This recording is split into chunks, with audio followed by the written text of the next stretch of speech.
Saya ingin beranjak kepada apa yang disampaikan oleh Menteri Kanan Pendidikan sebentar tadi, Datuk Dr. Razidin. Banyak yang disampaikan oleh beliau mengenai plan pengoperasian semula sekolah, antara lain ialah berkenaan dengan pengasingan ataupun pembahagian kelas pelajar kumpulan A dan juga kumpulan B untuk memulakan persekolahan sehinggalah kepada sesi persekolahan yang akan dilanjutkan sehingga Mac 2022. Saya bersama dengan Dr. Anwar Ahmad, merupakan pensyarah Pusat Kajian Kesejahteraan dan Pendidikan Komuniti dari Fakulti Pendidikan Universiti Kebangsaan Malaysia. Assalamualaikum, selamat petang Doktor. Dr. Anwar, banyak nak dibincangkan, tetapi sebagai seorang penganalisis pendidikan, apa yang paling penting untuk ditarik keluar daripada sidang media yang berlangsung lebih 1 jam 15 minit sebentar tadi? Baik, Assalamualaikum. Terima kasih, Saudara Zul. Pertama sekali saya ingin mengucapkan tahniahlah kepada Yang Berhormat Menteri Kanan kerana akhirnya beliau telah membentangkan plan beliau untuk pembukaan sekolah bermula daripada 3 Oktober ini. Sebenarnya pengumuman ini ditunggu-tunggu oleh seluruh rakyat Malaysia, khususnya para ibu bapa, kerana mereka perlu membuat persiapan yang rapi sebelum anak-anak mereka ke sekolah.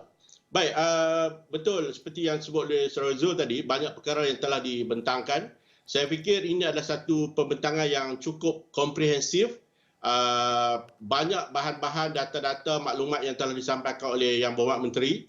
Berbanding dengan pengumuman pembukaan sekolah pada bulan Mac yang lalu, kita dapati kali ini nampaknya Yang Berhormat Menteri dan pasukan KPM telah menyediakan satu plan yang lebih menyeluruh, lengkap, dan kita harap plan ini dapat dilaksanakan pada bermulai 3 Oktober ini. Baik, saya ingin mengambil kesempatan ini untuk berkongsi beberapa pandangan saya berkaitan dengan pembukaan sekolah ini yang seperti yang telah diumumkan oleh Yang Berhormat Menteri. Yang pertama sekali, mungkin soalan pokok ataupun soalan asas yang sering dikemukakan oleh ibu bapa tidak dijawab oleh Yang Berhormat Menteri, iaitu adakah anak-anak perlu divaksinkan dahulu sebelum mereka masuk ke sekolah. Kalau kita lihat hasil perbincangan, tinjauan yang telah dilakukan dan juga di banyak media sosial, ibu bapa lebih bersedia untuk menghantar anak-anak mereka ke sekolah apabila anak-anak mereka telah lengkap divaksinkan.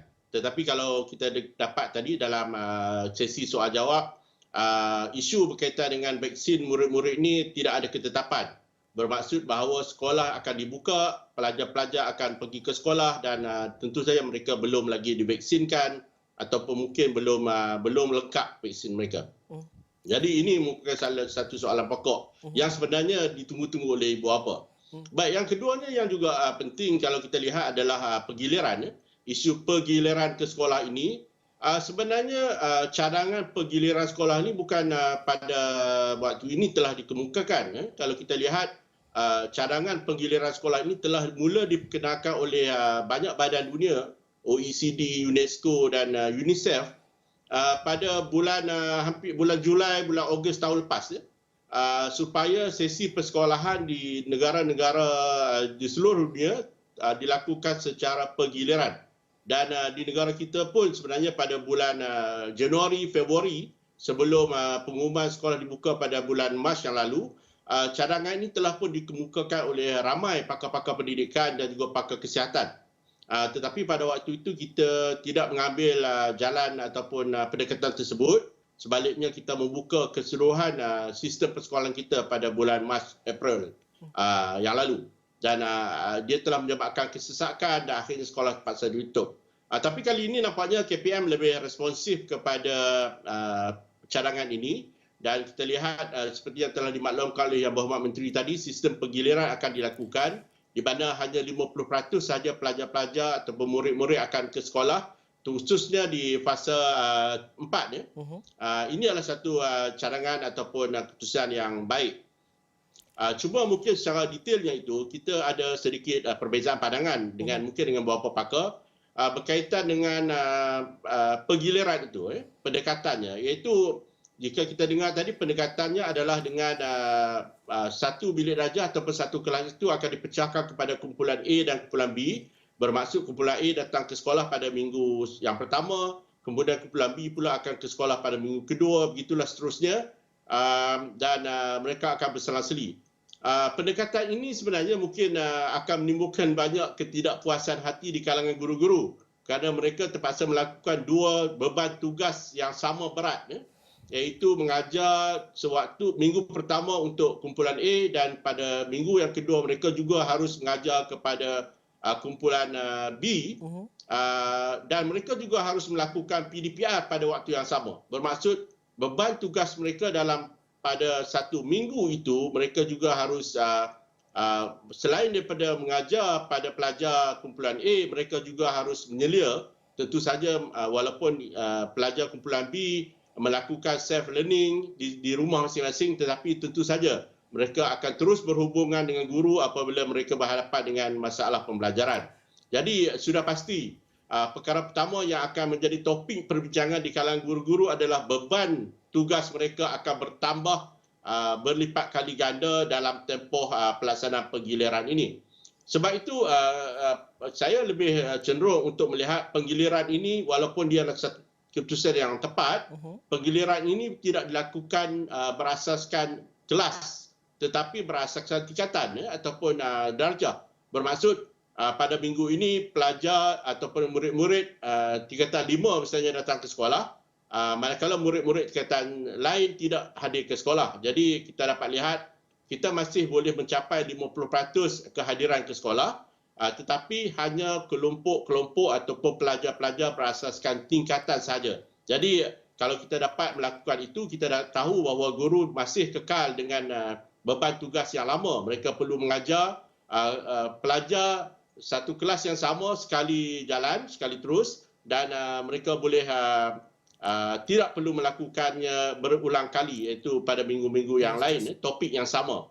Jadi mungkin itu akan menjadi satu topik yang sangat panaslah di kalangan guru-guru. Saya juga telah menerima banyak pesanan ringkas daripada guru-guru yang nampaknya tidak begitu berpuas hati dengan format itu. Doktor, tapi kalau saya dapat mencelah sikit, Doktor, di situ, bagaimana kita melihat benar ialah perkara baru diumumkan dan saya pasti ianya banyak juga SOP dan juga cara pelaksanaan yang akan diterangkan kemudian. Dan apabila kita melihat kepada penggiliran ini juga mungkin tidak secara menyeluruh kerana ini masih lagi pada peringkat awal di fasa 4 sahaja. Tetapi bagaimana penggiliran ini dapat menjawab keresahan mengenai situasi dan juga suasana yang selamat untuk para pelajar kembali ke sekolah? Pertama. Keduanya, dapat juga menyelesaikan masalah PDPR. Contohnya selama ini kita ada rungutan bahawa apabila kita buat PDPR semata-mata, pelajar tertinggal dari berbanyak aspek dan tidak dapat bertemu dan juga bertanya kepada guru. Bagaimana kita melihat ini adalah titik tengah yang boleh menyelesaikan masalah-masalah tertunggak sejak setahun yang lalu? Pada pandangan doktor bagaimana? Baik, saya fikir isu sekolah selamat ini kita belum mendapat kenyataan bahawa format ataupun pendekatan yang kita buat ini boleh dijamin sekolah itu benar-benar selamat. Kita hanya boleh mengambil semua langkah-langkah untuk meningkatkan SOP, memastikan penjarakan fizikal dan melakukan semua perkara-perkara yang boleh mencegah kita daripada berlakunya jangkitan di sekolah. Tetapi tidak ada satu jaminan yang boleh kita diberikan bahawa perkara itu tidak berlaku, sebab pengalaman kita pada bulan April yang lalu, walaupun SOP-nya sudah disiapkan dan sebagainya, tetapi kes-kes penularan tetap berlaku. Jadi pada saya tempoh antara bulan Oktober ini, 3 Oktober sehingga hujung tahun ini adalah waktu di mana kita lebih kepada cuba jaya. Kita cuba untuk memastikan tidak berlaku kes, tapi jika berlaku penularan maka itu sesuatu yang mungkin malanglah telah berlaku kepada sistem pendidikan kita. Jadi itu yang pertama. Yang keduanya berkaitan dengan PDPR. Sebenarnya pada minggu lepas pihak KPM sendiri telah mengeluarkan laporan tahunan PPPM 2013-2025. Di dalam laporan mereka, laporan tahunan yang telah dikeluarkan itu telah menunjukkan bahawa pelaksanaan PDPR telah meningkatkan prestasi pelajar bukan sahaja dalam SPM 2020 tetapi juga hasil daripada kajian yang telah mereka lakukan, KPM lakukan, cerapan yang telah mereka lakukan menunjukkan bahawa berlaku peningkatan yang baik kepada pelajar-pelajar. Mungkin penonton-penonton boleh merujuk laporan ini untuk mengesahkan bahawa KPM sendiri telah membuat perakuan bahawa pelaksanaan PDPR itu telah memberi kesan yang baik kepada sistem pembelajaran pelajar. Jadi pada saya, Zul, sebenarnya mungkin apa yang telah disampaikan oleh Menteri Kanan ini adalah satu tindakan yang kalau kita melihat kepada rasionalnya itu adalah untuk membawa kembali pelajar-pelajar ke sekolah. Tetapi kita juga harus memikirkan soal-soal yang lebih mendasar, itu isu-isu kesihatan dan juga keselamatan pelajar-pelajar kita. Jadi betul, saya setuju dengan Yang Berhormat Menteri bahawa ibu bapa memainkan peranan yang sangat besar dalam memastikan pengoperasian pembukaan sekolah ini berjalan dengan baik. Wujud tak kekeliruan? Sudah pasti pertanyaan yang muncul di laman media sosial dan juga komunikasi bersama Dr. Anwar secara peribadi ialah bercerita mengenai kekeliruan. Jadi bagaimana kita dapat selesaikan masalah komunikasi ini terlebih dahulu, kerana begitu banyak perincian yang perlu kita fahami dan ini berbeza antara satu lokaliti dan juga satu kategori dan satu kategori yang lain. Justru apa yang perlu dilakukan oleh KPM dalam masa yang terdekat sehari dua seminggu ini supaya diskusi dan naratif itu tidak terherut ke arah lain pula diskusinya? Ya, betul. Kalau kita dengar hampir 1 jam 15 minit Yang Berhormat Menteri Kanan telah memberikan taklimat beliau, ini menunjukkan persiapan yang telah mereka lakukan. Mereka nampaknya cukup berhati-hati. Saya gembira melihat sasaran ataupun pengumuman itu memang bersasar. Setiap kumpulan pelajar telah dimaklumkan mengikut fasa-fasa dan sebagainya. Tetapi tentulah saya percaya selepas ini KPM akan mengeluarkan lebih banyak infografik, maklumat-maklumat yang telah dipermudahkan untuk diketahui oleh ibu bapa. Pada saya, kita memerlukan sedikit masa untuk ibu bapa menghadam semua maklumat-maklumat yang telah diberikan. Tapi saya percaya kalau kita lihat daripada pengumuman tadi, pengumuman itu lengkap, komprehensif, telah menjelaskan semua perkara-perkara yang diperlukan oleh ibu bapa. Cuma macam saya sebut tadi, ada beberapa perkara yang mungkin tidak dijawab, khususnya berkaitan dengan vaksinasi pelajar, sebab itu adalah soalan paling asas kepada kesediaan ibu bapa untuk menghantar anak-anak ke sekolah. Doktor, kalau kita melihat antara aspek dan juga item yang paling besar, antara yang besar juga dalam taklimat dan juga pengumuman tadi ialah semester 2021 akan dilanjutkan sehingga Mac tahun 2022, di mana anak-anak kita yang berada contohnya di tingkatan 3 atau tingkatan 5 pada hari ini akan kekal sehingga ke bulan Januari dan juga Februari sebelum beralih dan juga naik kelas pada bulan yang berikutnya.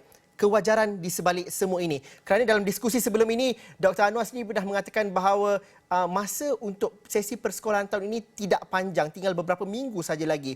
Justru dengan pelanjutan ini, bagaimana kita melihat kepada rasionalnya dan juga faedah dan manfaatnya kepada semua? Baik, betul.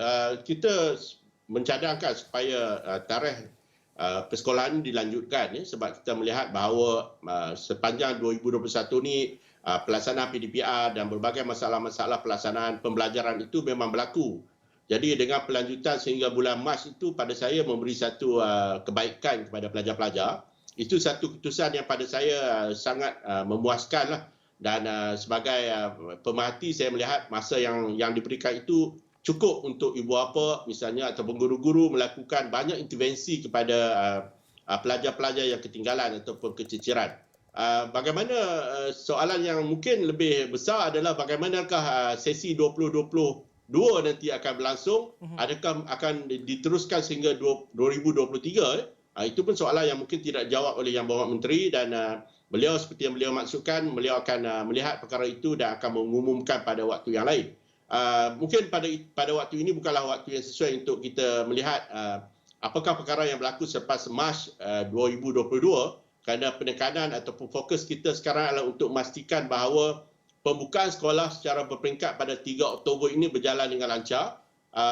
Dan kerisauan saya yang paling besar mungkin adalah berkaitan dengan sejauh mana ibu bapa bersedia untuk menghantar anak-anak ke sekolah. Dan Menteri Kanan sendiri telah memaklumkan bahawa tidak ada paksaan, tidak ada kewajipan ataupun ibu bapa boleh memilih sama ada kalau mereka belum bersedia untuk menghantar anak-anak mereka ke sekolah, maka mereka boleh meneruskan pembelajaran di rumah.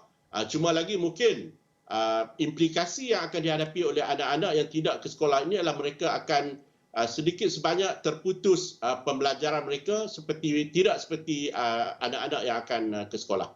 Bagaimana kita memahami bahawa tadi Menteri Pendidikan menyebut banyak kali bahawa program ataupun cara PDPR yang dilaksanakan kali ini tidak sama seperti PDPR yang dilaksanakan sebelum ini. Di mana itu sebab penggiliran itu perlu diseimbangkan dengan sesi bersemuka bersama dengan guru. Justru sekiranya ada ibu bapa yang memilih untuk tidak menghantar anak ke sekolah, bagaimana kita memahami itu satu lapisan impak yang kita perlu fahami juga, Dr. Anwar? Ya, sebenarnya apa yang disampaikan oleh Yang Berhormat Menteri itu adalah apa yang kita panggil sebagai hybrid. Bermaksud ada gabungan antara pembelajaran bersemuka di sekolah dan juga pembelajaran self-learning di rumah. Dan sebenarnya memang sedang diamalkan oleh banyak negara di dunia pembelajaran hybrid ini disebabkan oleh bilangan pelajar yang hadir ke sekolah itu terpaksa dikurangkan untuk mengelakkan kesesakan. Maka proses hybrid itu adalah kaedah atau pendekatan yang difikirkan terbaik bagi memastikan pembelajaran pelajar tidak terputus, yang pertamanya. Yang keduanya, pelajar masih boleh hadir ke sekolah. Mereka boleh berjumpa dengan guru-guru, belajar bersemuka dan kemudian mereka akan pulang ke rumah pada minggu seterusnya itu mereka akan meneruskan pembelajaran mereka secara self-learning ataupun pembelajaran kendiri.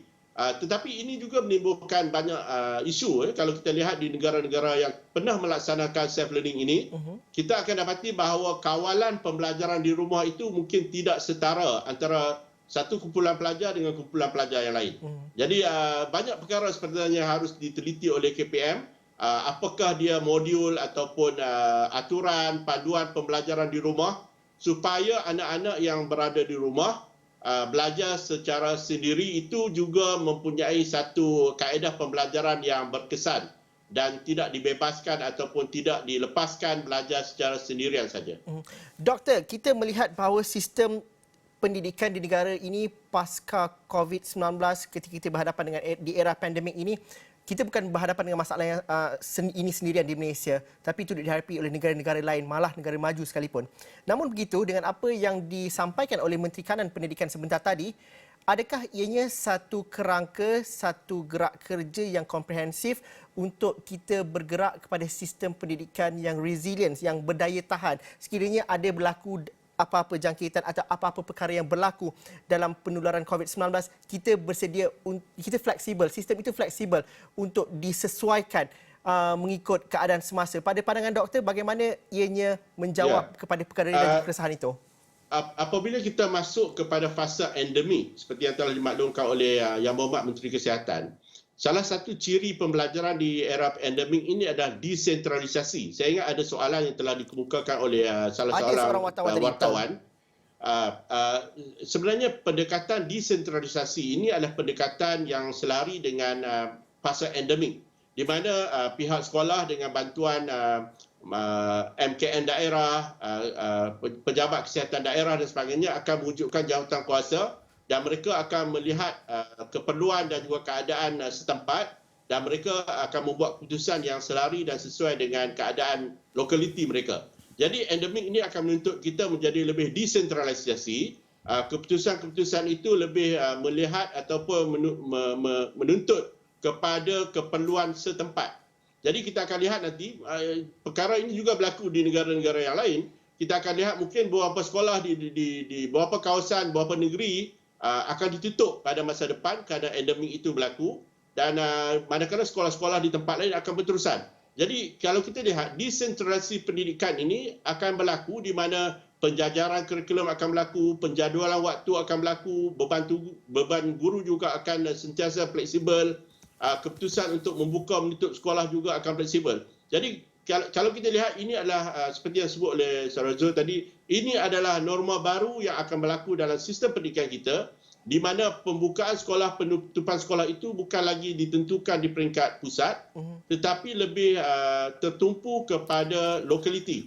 Dan seboleh mungkin lokaliti, pihak sekolah akan sentiasa memperingatkan ibu bapa untuk menjaga kesihatan, kebersihan mereka di rumah supaya anak-anak mereka ataupun sekolah mereka tidak ditutup. Jadi pertanggungjawapan kepada sistem pendidikan pada masa depan bukan hanya tertumpu kepada pihak sekolah tetapi juga kepada ibu bapa kerana peranan ibu bapa akan memastikan bahawa sekolah akan terus boleh dibuka, kesihatan anak-anak akan lebih terjamin dan sebagainya. Itu kaedah yang akan kita lihat pada masa depan.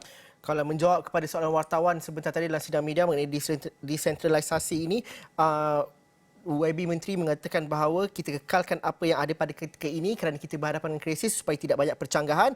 Namun begitu, apabila ada banyak lagi pertanyaan mengenai vaksinasi dan juga keadaan selamat dan sebagainya, ini membuka diskusi dan juga ruang bahawa perlunya Kementerian Pendidikan bekerjasama dengan lebih hebat dengan pemegang-pemegang taruh yang lain, Kementerian Kesihatan dan sebagainya. Jadi bagaimana harapan Dr. Anwar sendiri supaya cerita sekolah ini juga dilibatkan secara menyeluruh dan lebih serius lagi bersama dengan kementerian-kementerian lain dan juga ianya dapat diselaraskan dengan sebaik mungkin. Adakah itu sedang berlaku sekarang ini? Ya, terima kasih. Saya ingat isu buka sekolah dan tutup sekolah ni adalah isu kesihatan. Maksud dia kita mungkin saya pemerhati pendidikan ini tidak ada rujukan selain daripada keputusan pakar kesihatan sama ada berkaitan dengan pembukaan ataupun penutupan sekolah. Jadi tentu saja libat urus dengan pihak KKM, pakar-pakar kesihatan itu ada satu yang bukan lagi pilihan tetapi ada satu yang wajib dilakukan oleh pihak KPM. Dan saya fikir seperti yang telah dimaklumkan oleh Yang Berhormat Menteri tadi, pihak KKM telah membuat banyak libat urus dengan pihak KKM, pakar-pakar kesihatan dan sebagainya. Saya ingat itu kita boleh teruskan dan yang penting juga pada pihak KPM sekarang adalah melibat uruskan lebih banyak ahli-ahli keluarga, khususnya penyampaian maklumat yang mudah difahami, mudah dilihat oleh ibu bapa dan maklumat itu telah mengambil kira semua pandangan-pandangan pemegang taruh. Okey, saya kira itu saja perbincangan untuk kali ini. Banyak lagi yang perlu kita hadamkan. Doktor, nanti di platform lain juga kita berdiskusi dan juga berbincang lagi. Itu Dr. Anwar Ahmad, Pensyarah Pusat Kajian Kesejahteraan dan Pendidikan Komuniti dari Universiti Kebangsaan Malaysia. Bersama dengan kita bercerita mengenai apa yang disampaikan oleh Menteri Kanan Pendidikan sebentar tadi.